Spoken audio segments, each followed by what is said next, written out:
Já estamos aqui no ar. Sim, para falar da travessia da menopausa. Nesse momento,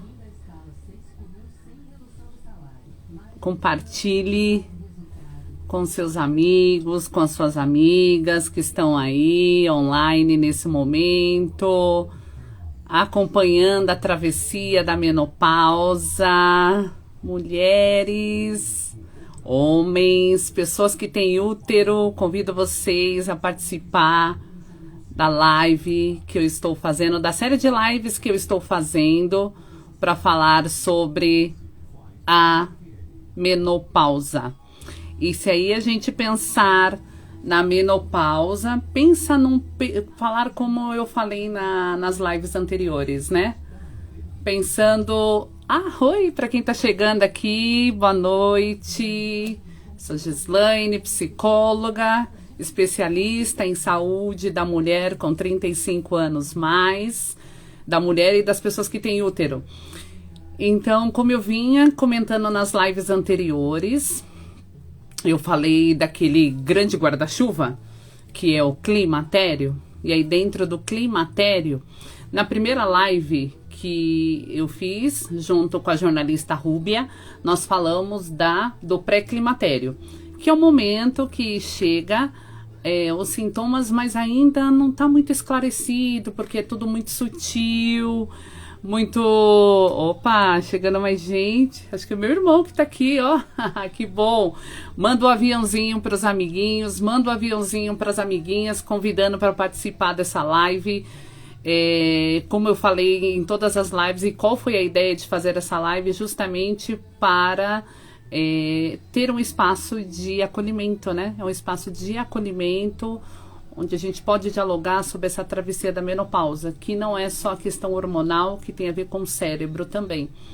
Então, é um assunto de extrema importância, de muita relevância. A gente está falando de mais de 1 milhão de mulheres que estão nessa travessia. E aí, a ideia é prestar um serviço de utilidade pública. É essa a ideia. Quando eu pensei nas lives de convidar as colegas da área da saúde, de outras áreas também, que estão atravessando esse período da menopausa, é justamente na intenção de um serviço de utilidade pública. É chegar para todo mundo essa informação. E quanto mais informações a gente tiver acerca do que acontece com a gente, é mais fácil para a gente lidar, né? É mais fácil para eu conseguir falar com o meu médico, falar com a minha ginecologista, falar com o médico da estratégia da saúde da família dentro das UBSs, na atenção primária da saúde, que é onde acolhe o nosso primeiro, quando a gente tem qualquer mal-estar, qualquer situação que esteja nos atravessando, a porta de entrada é na UBS, é na atenção primária da saúde. Então é lá que eu vou conversar com a enfermeira, é lá que eu vou conseguir conversar com o médico da estratégia da saúde da família para falar o que tem acontecido comigo. Então, por isso que eu sempre pensei, né, e quando conversei com as minhas amigas e as colegas da área da saúde também, de falar que é um serviço de utilidade pública. É essa a intenção, serviço de utilidade pública. Opa, tem mais gente chegando aí. Tô dando um oizinho, que eu tô conseguindo, mas depois pode ser que eu não consiga. Mas, muito obrigado por estar aqui me acompanhando nessa travessia. Então, como eu estava falando desse grande guarda-chuva, até brinquei quando eu falei com a Grazi Mancilha, que foi minha professora de pós-graduação na Faculdade Santa Marcelina, onde fiz uma faculdade sobre a questão de saúde mental, que é algo que eu estudo, eu sou pesquisadora em saúde mental. E aí a gente falou desse grande guarda-chuva. Esse grande guarda-chuva, a gente falou do pré-climatério com a jornalista Rúbia, que esteve aqui comigo, e a gente dialogou sobre isso. Na segunda live foi a minha professora, a Grazi Mancilha, que a gente falou da perimenopausa. E hoje eu vou falar com vocês. Oi! E hoje, obrigada por quem tá chegando. Oi, tudo bom, Tita? Tudo bom, Viviane? Tudo bom, Júnior, que tá chegando aí? Obrigado por vocês estarem aqui na live. Joga esse aviãozinho aí, faz o convite para as amigas, para os amigos, para os maridos, para as pessoas que têm útero, para as mulheres, participar dessa live aqui, que é uma live de utilidade pública. E como eu estava dizendo, dentro desse grande guarda-chuva, pré-climatério, perimenopausa precoce, que é sobre isso que a gente vai falar hoje. E aí, dentro dessa perimenopausa precoce, agora a gente... Renata! Obrigada, Renata. A Renata tá aqui, vai ser uma das minhas colegas que vão falar também aqui. Fisioterapeuta, empreendedora, que vai conversar com a gente aqui também. A gente já tem uma programaçãozinha, ela também entra aqui. Boa noite, Rê. Então, como eu estava trazendo aqui para vocês, perimenopausa precoce. Neste momento, do que eu estou falando na perimenopausa precoce? Agora, os hormônios, eles estão mais modificados. Eu ainda menstruo, né? Ainda tenho ciclo menstrual, ainda é possível se engravidar, mas acontece uma série de modificações. Dentre elas, o tema que a gente vai falar hoje, né? A questão do corpo, o corpo mudando, os hormônios mudando, e como que eu lido com tudo isso? Essas mudanças corporais.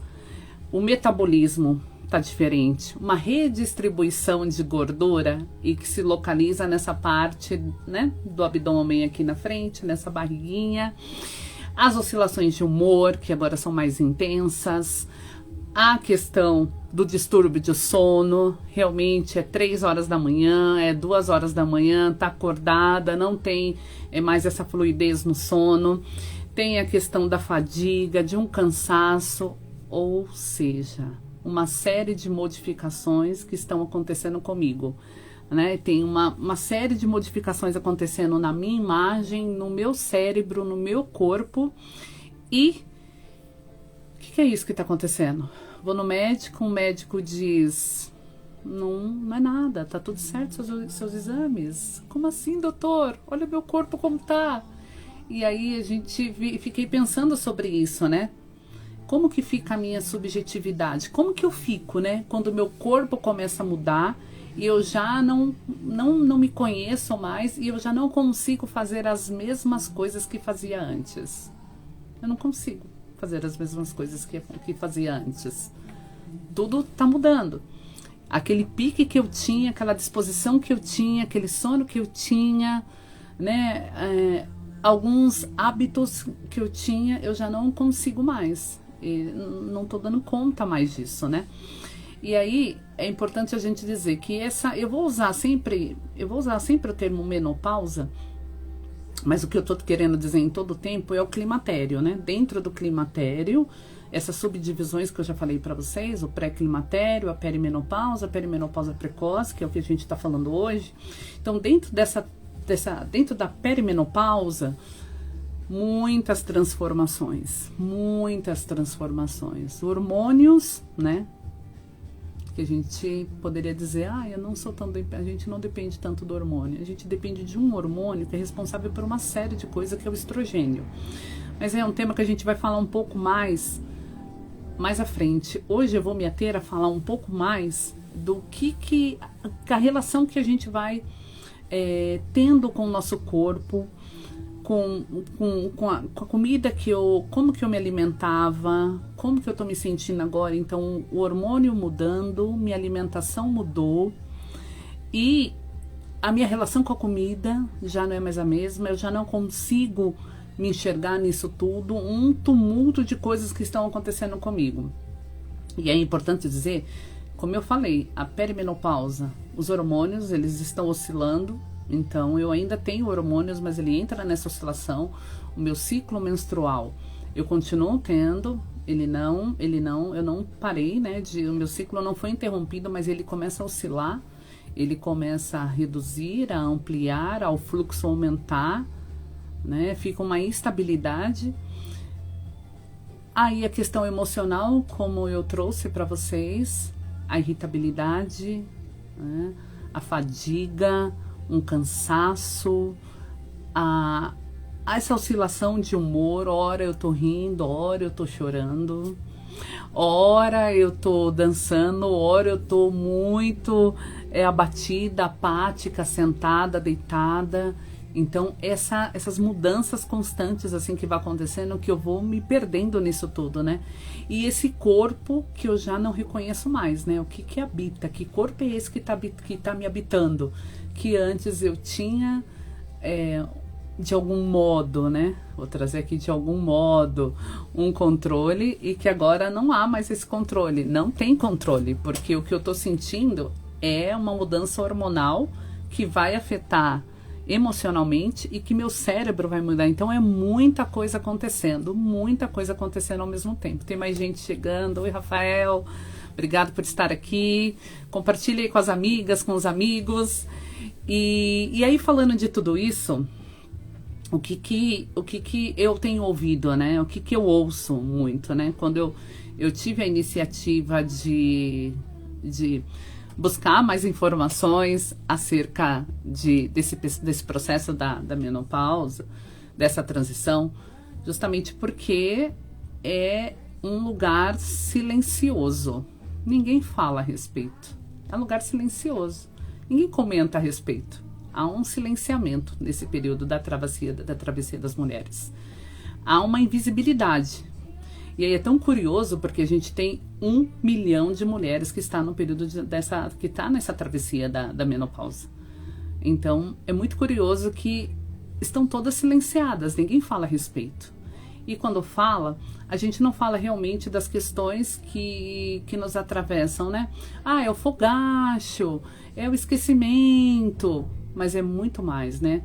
O que me atravessou, o que me capturou ao ponto de querer fazer live, de querer convidar amigas, logo eu aqui, né? Bom, acho super bacana essa ferramenta, acho legal demais, mas eu tinha uma certa resistência, algo que foi trabalhado em análise, né? De aprender a lidar com essas novas ferramentas tecnológicas, né? Então, para eu tomar essa iniciativa, é porque fui atravessada por esse conteúdo, né? E fui atravessada pelo silenciamento, fui atravessada pela invisibilidade. Ninguém fala a respeito, não há políticas públicas que hoje dialogam sobre a questão da transição da menopausa. Não há políticas públicas. A gente tem o SUS que faz o acolhimento hoje, ainda bem, a gente tem o SUS. Como eu disse anteriormente, a rede pública está aí, né? As UBSs estão aí para nos dar esse suporte com médicos, com enfermeiros, com o médico da estratégia da saúde da família. Ele está ali justamente para nos ancorar com base no que a gente tem sentido, mas ainda é algo inicial. E aí eu fiquei curiosa de uma coisa, e as nossas mães e nossas avós, né? Como que foi lidando com tudo isso durante esse período, né? Como que foi percebendo tudo que estava acontecendo? E aí eu ouvi alguns relatos como, eles falavam que era doença de mulher. Isso acontece com todo mundo. É coisa de mulher, né? É coisa para as pessoas que têm útero e coisas para as mulheres mesmo, tem razão, né? Agora eu estou incluindo quem tem um útero também, né? Uma linguagem inclusive para as mulheres também. Mas não é só essa questão, né? Tem várias questões que está em volta da questão da menopausa. Não é só simplesmente uma coisa de mulher e a gente deixa para lá. Envolve uma série de questões, né? A gente não falar a respeito, a gente não saber o que acontece com a gente, nos coloca num lugar de aceitar tudo que é nos dado. E eu, como psicóloga, psicanalista, no campo da curiosidade, eu quero saber o que está acontecendo comigo. E aí, quis aqui compartilhar, olha, não tô sozinha nessa, tem mais gente comigo, não é possível que tem mais gente comigo, e tem gente comigo, né? Como eu disse, eu não tô sozinha, né? A ideia de fazer essas lives é contar com outras profissionais da área da saúde que vêm aqui para trazer um pouquinho do que vem vivenciando e também do que houve, né, onde elas circulam, né, professoras, a Rúbia jornalista, né, também professora lá na ESPN, a minha professora, doutora, e que também está atuando na faculdade dando aula também, então circula em muitos lugares, também faz atendimentos, então eu também na minha clínica, na UBS, nos coletivos que participo, ouvindo mulheres dizer, olha, tô ganhando peso, tô sentindo mais fome, tô me sentindo ansiosa, tô me sentindo irritada, não tô me reconhecendo mais, não tô reconhecendo meu próprio corpo, não tô reconhecendo mais essas coisas que estão acontecendo comigo. E aí, a primeira resposta social que a gente ouve é: olha, você precisa ter mais disciplina, né? Você tem que ficar mais atenta ao que está acontecendo com você. Mas espera aí, eu não sei o que está acontecendo comigo. Você tem que ficar mais atenta ao que você come. Mas espera aí. Eu sempre tive muito cuidado com o que eu comia. E hoje não tenho mais. Então, essa questão social já vem dizendo: você precisa ter disciplina. Disciplina. Disciplina. Precisa ter disciplina. E essa palavra disciplina já me capturou. Espera aí. Quem disse que eu nunca tive, né? Mas enfim, vamos lá. E aí, as oscilações hormonais. Então, já começa, né? Nesse período dessa inconstância hormonal, dessas oscilações hormonais, eu sinto muito mais fome, é difícil a saciedade e o meu humor. Então, vai ver nessa questão, né? Bem fisiológica. E nesse momento, é claro, eu não vou atravessar as barreiras aqui. Neste momento eu conto, né, não sei se agora nesse grupo nós temos as nutricionistas, talvez não esteja aqui agora, mas aí eu faço um convite para as nutricionistas que possam vir a assistir a minha live depois, para a gente dialogar sobre essa questão fisiológica, né? O que atravessa a mulher no campo da fisiologia, do campo dos hormônios, que desperta, né?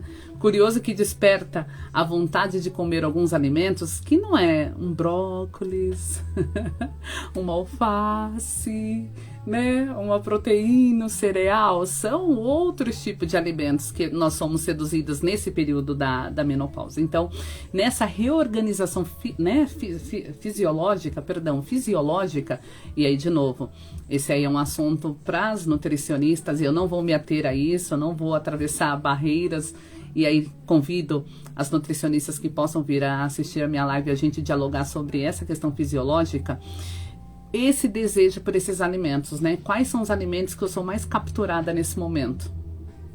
Experiência própria. Os carboidratos me convidam, os doces me convidam.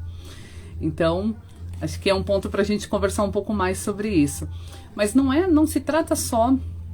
Então, tem essa questão hormonal acontecendo, tem essa oscilação fisiológica acontecendo, as escolhas por alimentos diferentes do que eu consumia, mas também existe uma fome, né? Uma fome emocional intensificada nesse período da perimenopausa. Então, acontece uma fome, tem as alterações hormonais, né? Pensando que a comida, né? E é um tema que eu gosto de estudar. Tenho pacientes, né? Tenho pacientes e tive pacientes que fizeram a cirurgia bariátrica, que atravessaram essa questão alimentar. Então, é um campo que eu estudo e eu, como disse, sempre falei aqui para vocês e reforço novamente, eu não estou sozinha nesse diálogo. Então, para eu estar aqui hoje, para a gente estar conversando, eu retomei estudos, né? Então, eu fiz a leitura novamente, continuo lendo e capturada aí por 3 autores, e tem uma autora que é psicanalista, que dialoga muito sobre essa questão de alimentação, que é a Luciana Sadi, que eu acompanho, porque tem uma linguagem muito bacana, né? Não é a questão, o que está por trás, né? Não é só o que eu como, mas o que está por trás de tudo isso. Tem um outro livro bacana também que eu já compartilhei com algumas colegas, da Suzy Orbach, que fala da gordura, que não é só uma questão, a gordura é uma questão feminista, né? Que fala muito dessa questão da gordura como modo de proteção da mulher. E uma outra escritora que recentemente eu tive o prazer de conhecer o livro, ainda não li na íntegra, mas já me apropriei um pouquinho do assunto, e é importante a gente falar sobre isso, que é da Roxane Gay, falando sobre a fome. Depois eu até compartilho com vocês essas 3 bibliografias que eu acredito ser de grande relevância, tanto que convido vocês a lerem, e vocês vão gostar muito. Para eu que sou psicóloga e sou debruçadas nos meus estudos na psicanálise, são pessoas que dialogam com a comida, com a leitura da comida de uma maneira muito, muito importante. Não é o que eu como, né? O que que me leva a essa comida? O que que me leva a essas escolhas, né? Então, a comida, ela nunca alimenta, né? Não é só a comida, não só alimenta, né? A comida é acolhimento, a comida é vínculo, a comida é cuidado. Então, se a gente pensar que a comida é nos apresentada desse modo, e aí eu tô olhando através da psicanálise, que a comida é um lugar, oi Léa, que a comida ela chega pra gente desse modo convidativo, né, como algo que acolhe, algo que vincula, algo que cuida. No período da perimenopausa, que é o momento que a gente tá passando por essas transformações, né, que não são poucas, é uma oscilação hormonal, emocional e o corpo mudando, talvez, eu vou dizer de uma maneira, talvez por isso que a gente recorra à alimentação, né?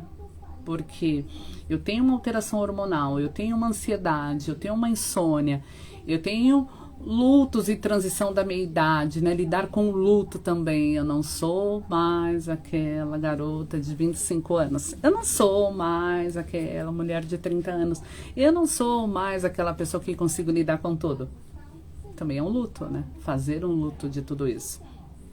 As mudanças familiares, o envelhecimento dos pais, a saída dos filhos de casa para quem tem filho, então o ninho vazio, né, saindo ali, o filho saindo de casa. Aí, sobre a minha feminilidade, o meu desejo, a minha libido, então são muitas transformações. E aí, talvez eu recorra à comida como modo de lidar com tudo isso, com toda essa perda, com todo esse luto. E aí, talvez a comida entra como um modo de aliviar tudo que a gente está sentindo, né? Talvez faça sentido hoje a gente entender que há um esforço maior do nosso corpo para tentar lidar com tudo isso, né? São muitas transformações e aí a comida talvez seja este lugar que a gente recorre para acalmar um pouquinho, né? Para acalmar um pouquinho. E aí, com todas essas alterações metabólicas acontecendo, a inflamação do corpo, a retenção de líquido, e aí meu corpo transformando, eu não me reconhecendo. E aí, o que é isso, né? Quando eu chego num consultório, quando eu chego na UBS para falar sobre isso com um médico, lá, né? O médico da saúde da família, quando eu vou falar com a enfermeira, quando eu vou falar com o meu próprio ginecologista, ele, olha, tem que fazer exercício. A primeira coisa que eles falam, né? Você tem que fazer exercício para melhorar isso. Você tem que fazer exercício, porque se você se exercitar, a gordura corporal vai diminuindo. E aí eu fiquei pensando sempre nesse campo da disciplina, né? E aí tem essa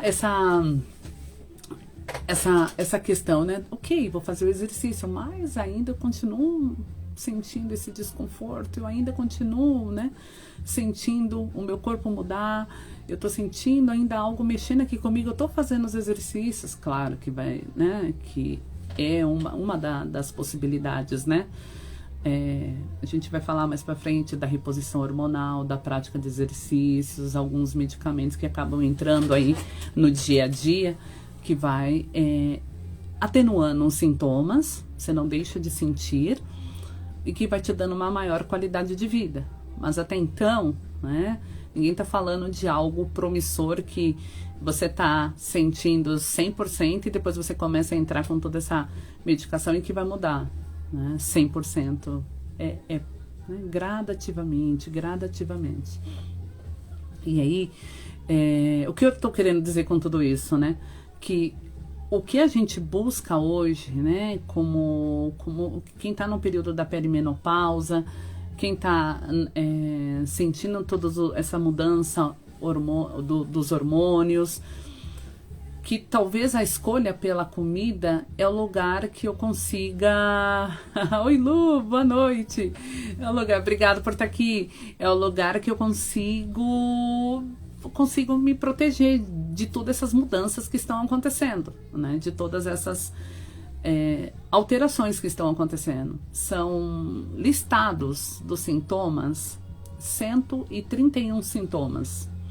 Do livro e da pesquisadora que vem falando sobre essa questão, né, dos sintomas que tem sido atravessada pela perimenopausa, ela listou 118, se eu não estiver equivocada, depois eu compartilho com vocês.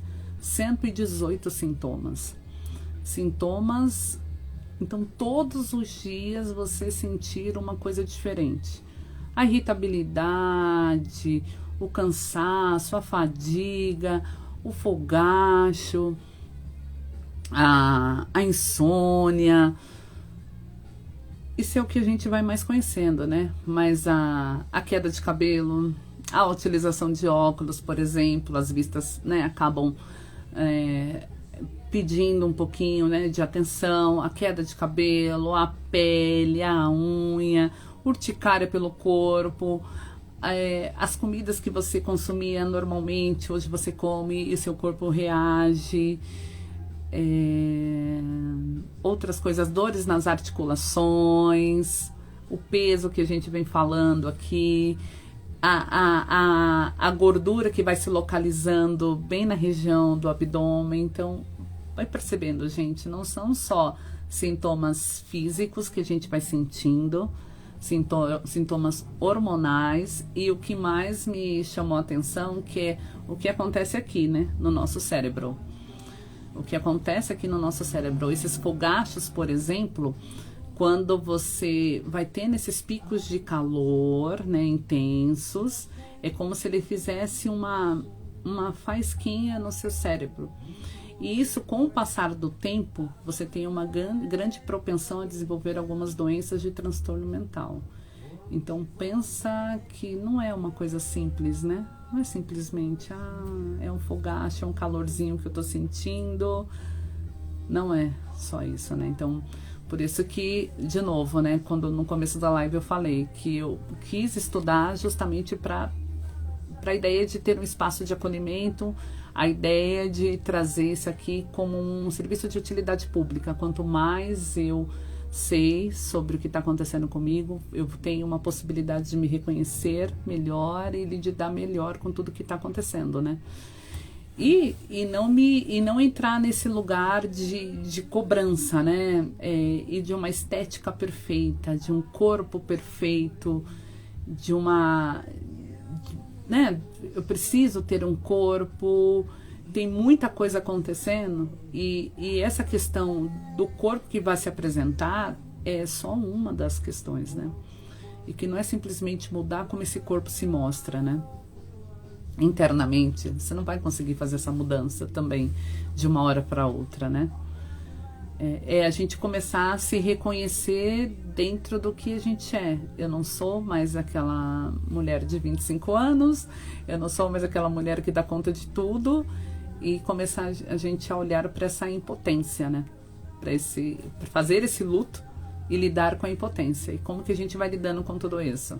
Através da comida, né? Como que a gente vai escolhendo se relacionar com toda essa transição hormonal, essa transição fisiológica, essa transição psíquica, né? Através do que eu vou escolhendo para me relacionar com tudo isso. Silenciar o que eu estou sentindo, negar o que eu estou sentindo, escolher a comida como forma de me relacionar com tudo isso. O que eu vou fazendo, né?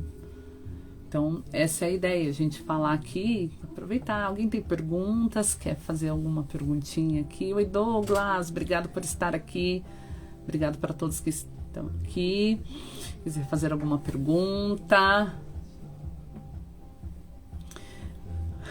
Tô livre desse padrão, a idade vem e com elas as suas marcas. Né? A sua história, né?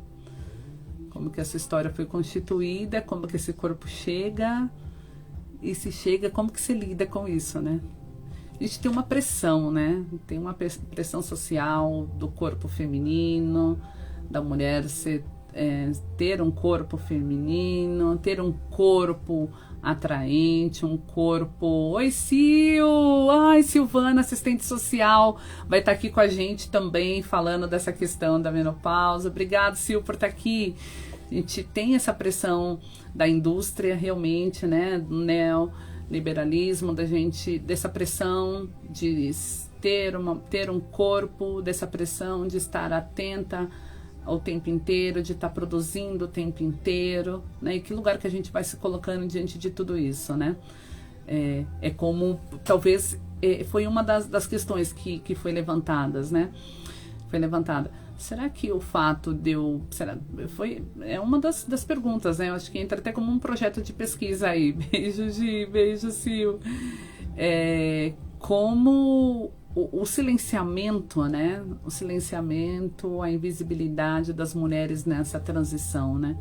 É como se neste momento de transição, nesse momento do pré-climatério, que eu não estou me percebendo, da perimenopausa precoce, que os sintomas já começam a dar vários alertas, então é o esquecimento, é o fogacho, é a oscilação hormonal, é a mudança corporal, é a fisiologia do meu corpo mudando. E aí eu já começo a ficar atenta com tudo isso. Mas não fico atenta e não falo sobre isso. E também não procuro pares para falar sobre isso. Não há lugares para dialogar sobre isso. E aí eu vou ficando num silêncio, né? E vai culminando de a mulher assumir que está na perimenopausa, que está no pré-climatério, que está na perimenopausa precoce, perimenopausa tardia, a menopausa e a pós-menopausa é, de algum modo, assumir que acabou, né? Acabou, é como se tivesse encerrado o seu momento de produtividade, e não é assim, né? Você deixa de gerar, né? Você deixa de reproduzir, mas reproduzir um outro ser, mas você não deixa de ser produtiva, né? Acho que tem um distanciamento disso, né? Você continua sendo produtiva, né? Você continua trabalhando, se dedicando, estudando, né? Mulheres com mais de 50 anos, com 55 anos. Hoje a gente tem uma longevidade, né? Hoje a gente tem, né, pessoas chegando a 100, 102 anos. Então, a gente continua produzindo, a gente continua ativa, a gente continua compartilhando aí, a gente continua contribuindo. O sistema nos leva para esse lugar, infelizmente. Mas a gente tem que falar sobre isso, né? Essa a ideia, a gente falar sobre isso. Sim, ainda somos produtivas, sim, a gente consegue ainda fazer muita coisa, talvez não nesse modo tão acelerado que a gente está sendo convidado, né? Dessa necessidade de ter as coisas de uma prontidão, de uma exatidão, tudo é para ontem, tudo é para agora, e atender essa demanda, né, onde ficam todos ansiosos, uma demanda de responder. Tem aluna de Pilates com 94 anos por aqui, aí, Rê, olha que coisa linda, é isso, eu espero estar bem para conseguir aos 94 anos, olha que potência, né, aos 94 anos estar numa aula de Pilates. Até digo aqui, quem nunca fez, tem a oportunidade de fazer, que é um encontro consigo, né, eu digo que Pilates é um encontro consigo. 94 é incrível isso, é incrível mesmo. Também, olha, deixa o meu carinho aí pra ela, tá? É isso, é incrível, porque é você entendendo que hoje o Brasil, vou falar especificamente do Brasil, a gente caminha, olha aí, super ativa. E é isso que a gente tem se deparado, né? Com as pessoas muito ativas, isso, em movimento. Mas que a gente não precisa estar nesse movimento de um modo no sofrimento, sabe? Dessa questão dessa ansiedade por atender uma demanda que a gente não vai conseguir atender, né? Essa demanda que a gente está sendo convocado a responder a tudo, a todos, a todo momento, a gente talvez tenha que repensar tudo isso, né? Como você repensa a comida que você come, como você, né? Você repensa os lugares que você está, com quem você quer estar. Eu acho que tudo isso é uma questão de saúde, né? Como que eu quero ir repensando, né? E repensando e discutindo, né? que momento que eu estou da minha vida, é bem uma questão analítica mesmo. Como que a gente vai, né, se a gente for pensar, né, na comida como fonte de alimento, de que outros alimentos eu quero me sustentar, né, do que mais eu quero comer. Eu quero comer dentro dessa voracidade, dentro dessa agitação, dessa ansiedade, dessa violência. O que eu escolho introjetar, colocar para dentro, né? E de que modo que eu escolho? Talvez o período esse período da perimenopausa, da pré-menopausa e da menopausa nos faz repensar sobre isso, os nossos lugares, né? De pessoas que têm útero, de mulheres potentes que ainda conseguem produzir sim, mas talvez não nessa velocidade que o sistema está nos trazendo, talvez de um outro modo. E de que modo é esse? Vai ser muito particular, muito individual. Do mesmo modo que a menopausa chega para mim, chega para você pessoa que tem útero, para você, mulher, chega de uma maneira muito peculiar. Não é as mesmas coisas, né? Eu ouço relatos que, olha, a menopausa para eu não senti nada disso. Por mais que não fique explícito, todos esses sintomas você vai sentindo, mas talvez de uma maneira mais silenciosa, mas você não deixa de sentir. Todas as mulheres, todas as pessoas que têm útero passam por essa transição hormonal. Todos passam por essa transição. Talvez de uma maneira mais silenciosa e outros de uma maneira mais expressiva, mas passam. E aí o que você escolhe fazer com tudo isso? Você já sabe que você vai vivenciar isso. Sabe que esse período de transição, como eu disse nas lives anteriores e reforço nessa live, a gente vai passar mais tempo nesse período do climatério do que nas outras partes do nosso desenvolvimento. Se eu vou passar mais tempo nessa parte do climatério, como que eu escolho? O que eu escolho fazer, já que eu estou na maior parte do climatério, né? Esse mais tempo no climatério. Como que eu escolho fazer essa travessia? Né? Sendo informada, trazendo um assunto para um diálogo, trazendo um assunto para discussão, buscando esclarecimento, buscando as respostas para uma série de dúvidas que eu tenho, entendendo o meu corpo, entendendo que talvez sim é necessário uma reclusão, talvez seja necessário um silenciamento, talvez seja necessário uma comida aqui, um passeio ali, uma discussão aqui, a participação de um coletivo aqui, numa dieta, talvez numa roda de conversa, numa terapia hormonal, numa dança, num pilates, num exercício de academia, numa caminhada, numa escuta de uma música, que atos terapêuticos, isso não é terapia, tá? Preciso sempre dizer, né? Sempre eu vejo, que terapia. Não, isso não é terapia. Que atos terapêuticos eu estou disposta a me dedicar, né? Para que eu consiga fazer essa travessia de uma maneira mais respeitosa, cuidadosa comigo, né? Tá aí uma pergunta. Quem quer responder, super aceito. Alguém quer perguntar, quer falar, quer compartilhar alguma experiência? Tô aqui para ouvi-los. Falei bastante, né? Agora eu quero ouvi-los. Tem alguma pergunta?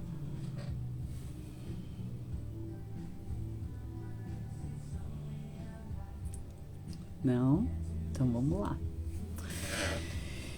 Como eu citei essas autoras, né, a Luciana Sade, a Suzy Orbach e a Roxane Gay, né, e aí falando de um recorte da psicanálise, né, que é a área que eu me debruço para estudos, para pesquisa, a comida, ela nunca chega só pela comida, né, ela chega pelo vínculo, pelo cuidado e pelo acolhimento. E aí, talvez, né, pensando nisso, antes de prescrever, se a comida chega neste lugar, se ela toca para nós, nesse lugar de afeto, né, afeto, de cuidado, de carinho, de zelo, de vínculo, né? De conforto. Talvez a gente possa pensar como que eu lido com essa comida, ao invés de a gente já pensar numa prescrição de uma solução imediata para o que eu estou sentindo, da gente pensar que ter já tentativas de respostas para o que eu estou sentindo, porque são tantas modificações acontecendo que talvez não tenha como nomear o que eu estou sentindo naquele momento, né? De talvez não eu não gosto muito dessa palavra culpa, mas talvez seja cabível aqui, né? Qual que é a minha responsabilização em todas essas manifestações que estão acontecendo comigo, essas alterações que estão acontecendo comigo? Não tem, né, uma responsabilização. Trata-se de um corpo humano. Então, eu não tenho uma culpa porque o meu corpo está passando por essa travessia. Olá! Eu não tenho culpa porque meu corpo está passando por essa travessia. Eu não tenho culpa porque eu escolho comer outros tipos de alimento nesse período dessa minha travessia.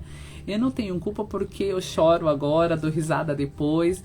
Eu não tenho culpa se eu esqueço o nome das pessoas, né? Esqueço alguns compromissos, esqueço coisas que eu fazia cotidianamente. Eu não tenho culpa disso. Não tenho como responsabilizar ninguém.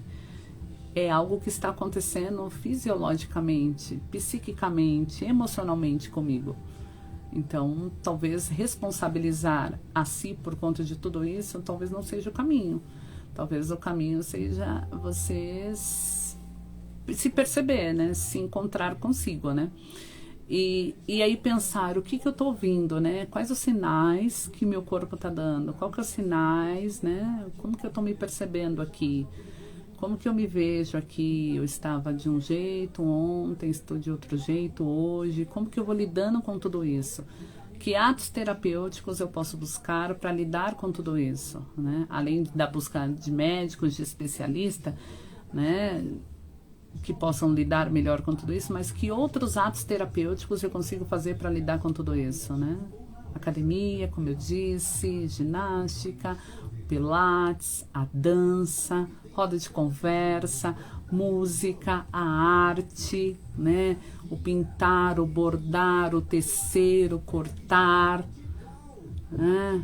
O construir, o que eu consigo fazer, que são, a gente não está falando de grandes coisas não, assim, né, de coisas de grande proporção, mas coisas pequenas, de parar, de respirar, de tomar um chá, de curtir esse momento, que horas não vai dar vontade de curtir, eu entendo, e isso ecoa aqui também, mas talvez de se respeitar nesse processo todo, né? Talvez a grande questão da menopausa não seja aprender a cuidar aí, né, de um corpo que muda. Talvez não seja isso. Talvez é aprender a olhar para esse corpo com menos violência, né? Essa é uma palavra que eu mais ouço e que falo desde quando atuei nas escolas, essa questão da violência. Essa violência que a gente está falando são pequenas coisas que a gente faz que nos agride, né? Por que eu vou tratar este corpo aqui de um modo violento? Quando eu posso buscar meios para lidar com tudo isso. Para eu, a primeira coisa é se escutar. Depois, a segunda coisa é a informação. Depois, a terceira é a troca. Por isso que eu tô aqui, por isso que convidei colegas da área da saúde, por isso que convidei outras colegas também que vêm aqui nesse espaço para dialogar comigo. Por isso que eu tô aqui, porque eu acredito que esse é um espaço de acolhimento para lidar com todas essas transformações, e porque também é um serviço de utilidade pública. Utilidade pública, a informação. Quanto mais informações eu tenho, mais eu consigo lidar com o que acontece comigo. Para eu é isso. O que vocês pensam sobre isso? Faz sentido? O que vocês... Alguém percebeu o corpo mudando? Tem percebido mais algumas coisas? Como tem sido lidar com essa questão física? Né, que é a que se apresenta, como esse corpo se apresenta, como você lida com esse corpo que se apresenta. Esse corpo pode habitar todos os lugares, esse corpo pode chegar em todos os lugares. Tem alguém que quer falar alguma coisa? Como que está a sua relação com a comida? Como que você se relaciona com ela? Alguém quer perguntar. Quem tá aqui na live, quer me perguntar, pode perguntar. Se não quiser perguntar aqui, não tem problema. Eu deixo, essa live vai ficar salva. Meu perfil tá aí disponível. Também deixei o link pro meu perfil lá no YouTube, que essa live vai para lá também. Pode me chamar aqui no Instagram, pode me chamar no direct, né, do Instagram, pode me chamar, fazer comentários lá no YouTube, que eu vou estar para esclarecer. Quero agradecer a participação de todos que chegaram aqui junto comigo às 8 horas da noite. Dizer que toda quinta-feira eu tô aqui junto com os profissionais da área da saúde para a gente dialogar um pouco mais sobre essa questão da travessia. Na próxima semana a gente vai falar da perimenopausa tardia e eu vou estar com a minha colega de profissão, que é a Priscila. Ela vai estar, Patrícia Leles. Patrícia, me perdoa. Patrícia Leles, psicóloga também, psicanalista, que vai estar aqui comigo para a gente dialogar um pouquinho das questões aí bem psicanalítica desse período da travessia, né? O cérebro, os sentimentos, emoções, como a gente tem lidado com isso, como tem lidado com o corpo, com essas transformações, tá bem? Tem uma perguntinha aqui. A ansiedade é algo que atinge muitas mulheres nessa fase e acaba impactando muito nas alterações do peso das mulheres. Sim, sim. Quem vai conseguir falar um pouco melhor, eu vou falar aqui um pouquinho no campo do que percebo. A questão do cortisol, né? Cortisol, quanto mais cortisol, mais a gente infere no nosso peso. E a ansiedade, né? Ansiedade é ansiar por algo que ainda não aconteceu. E nós estamos sendo estimulados a ficar ansiosos, né?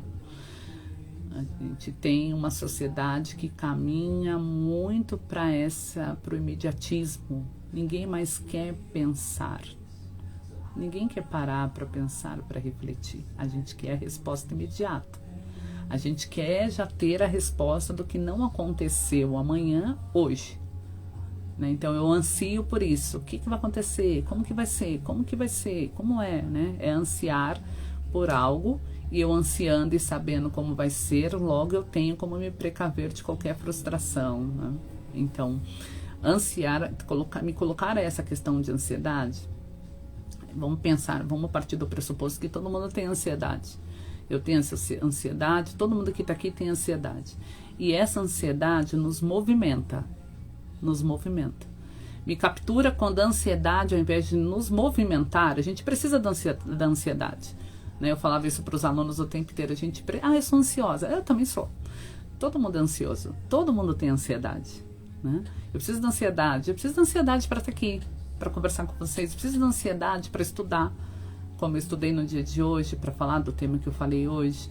Eu preciso de ansiedade para acordar, para tomar banho, para essas coisas rotineiras. Eu preciso dela. Agora, quando essa ansiedade, ao invés de me movimentar, ela me paralisa, aí a gente precisa falar a respeito. Né? E é essa ansiedade que tem levado muitas pessoas a parar. E aí ela para, e aí ela escolhe lidar com a ansiedade, né? Isso eu tô falando no plano inconsciente, tá?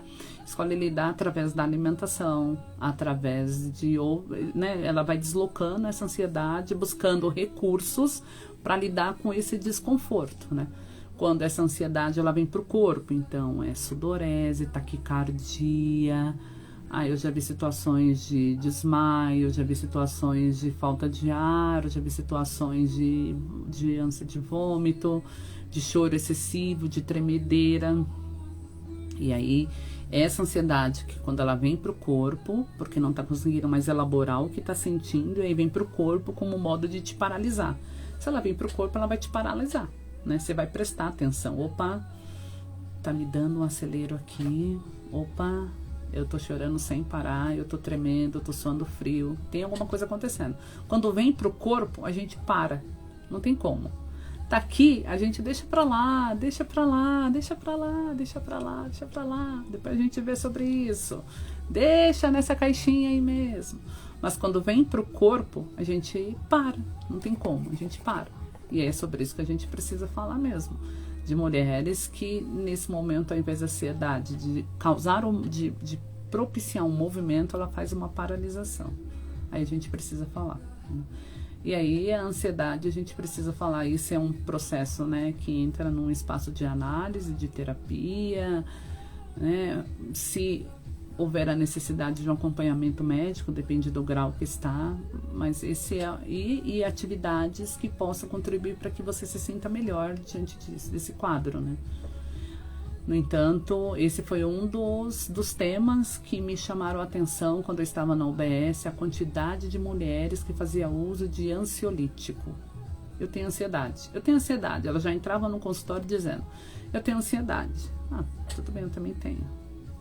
Todo mundo tem. Não, mas eu tenho muita ansiedade, eu passo mal, eu já estou passando mal aqui. E aí estou fazendo uso de medicamento. Então, não é só o medicamento. Eu não vou levantar a bandeira da medicalização aqui, mas eu também não posso fechar os olhos, né? Eu, na condição de psicóloga, de psicanalista, há pacientes que têm uma necessidade medicamentosa. Ele precisa estar medicado para entrar no espaço de terapia, entrar no espaço de análise. Sem a medicalização, ele não consegue, né? E há pacientes que talvez, através da terapia, da análise e de atos terapêuticos, ele também consiga lidar com a questão da ansiedade. Brasil, segundo país com maior índice de ansiosos e depressivos. Estamos nas polaridades, muito ansiosos e muitos depressivos. Pensando numa balança, o ansioso está aqui, o depressivo está aqui, ó. Brasil, segundo país com maior índice.